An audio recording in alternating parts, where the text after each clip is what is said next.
কুড়িগ্রাম জেলা পুলিশের গত ২৪ ঘন্টায় সকল থানা এলাকায় অপারেশন ডেভিল হান্ট পরিচালনা করে কুড়িগ্রামের জেলা অস্থিতিশীলতা সৃষ্টিকারী, পরিকল্পনাকারী ও সহযোগী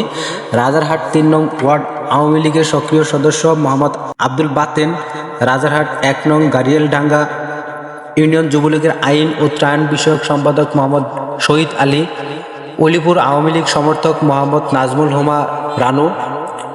৪ নং রৌমারী ইউনিয়নের সাবেক প্রতিমন্ত্রী জাকির হোসেনের সহযোগী ও আওয়ামী লীগের দোসর হিসেবে পরিচিত মোহাম্মদ রহিম বাদশা রানা, ভুরুঙ্গাবাড়ি ৬ নং জয়মনিরহাট ইউনিয়ন ৩ নং ওয়ার্ড যুবলীগের সক্রিয় সদস্য মোহাম্মদ জাহিদুল ইসলাম, কুড়িগ্রাম উপজেলা আওয়ামী লীগের সদস্য মোহাম্মদ লুৎফর রহমান, চিলমারী উপজেলা নিষিদ্ধ সংগঠন ছাত্রলীগের সাবেক সেক্রেটারি ও যুবলীগের সাবেক যুগ্ম আহ্বায়ক মোহাম্মদ রেজাউল করিম খুশু, ফুলবাড়ী ভাঙ্গামোড় যুবলীগের সাধারণ সম্পাদক মোহাম্মদ জাকিরিয়া সরকার শাহিন, নাগেশ্বরী সন্তোষপুর ইউনিয়নের ৬ নং ওয়ার্ড যুবলীগের সক্রিয় সদস্য মোহাম্মদ আলমগীর হোসেন আলম,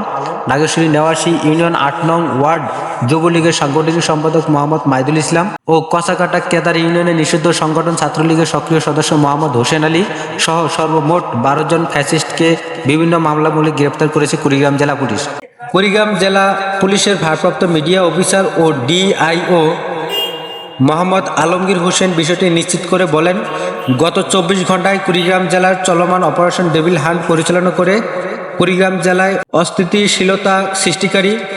পরিকল্পনাকারী ও সহযোগীদের মোট ১২ জন ফ্যাসিস্টকে বিভিন্ন মামলার মূলে গ্রেপ্তার করে কুড়িগ্রাম জেলা পুলিশ। এই অভিযান পরিচালনায় সহায়তা করছে বাংলাদেশ সেনাবাহিনী।